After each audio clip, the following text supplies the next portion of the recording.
Сәлеметсіздер ме, көрермендер? Мен Апол ауруханасынан, Секундерабад қаласынан доктор Ривати Рамасвами. Сіздер бәріңіз жатырды алып тастау немесе гистерэктомия дегеннің не екенін білесіздер. Енді жатырды алып тастаудың әртүрлі жолдары туралы айтып өтейін. Жатырды алып тастаудың көптеген тәсілдері бар. Егер жатыр төмен түсіп босап, төменнен шығып жатса, онда оны дұрыс алып тастау жолы төменнен, яғни қынап арқылы алып тастау.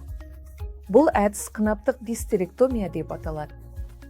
Бұл жатырды алып тастаудың ең қолайлы әрі науқасқа ыңғайлы тәсілдерінің бірі. Жатырды алып тастаумен қатар қасында орналасқан және босаңсыған барлық көші құрылымдар да қатайтылады. Бұл жамбас түбін және периней аймағын қолдау деп аталады. Осылайша бүкіл аймақ нығайтылады. Тағы бір тәсіл лапароскопиялық гистерэктомия, яғни іш қуыс арқылы жатырды өте сақ, шамамен жарты немесе 1 сантиметрлік тіліктер арқылы алып тастау.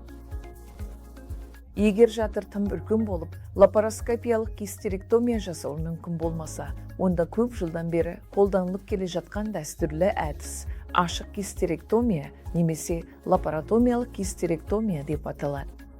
Бұл әдісте іш қабырғасының қабаттары кесіледі, жатыр қолмен алынады.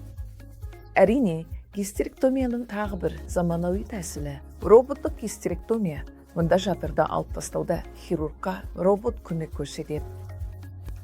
Әрбір осы әдістің өз орны бар, әрі әрқайсысы белгілі бір жағдайда ең тиімді болып табылады. Ендеше қай гистерэктомияны жасау керектігін анықтайды. Бұл жатырдың түрі, мәселенің сипаты және хирургтың шеберлігі. Біз осының бәрін біріктіріп, сіз үшін ең дұрыс тәсілді таңдауымыз керек.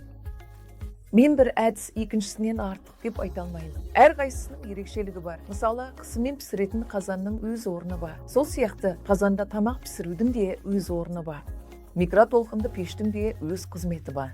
Күріш пісіргіштің де өз орны бар. Олардың әрқайсының орнымен пайдалану керек.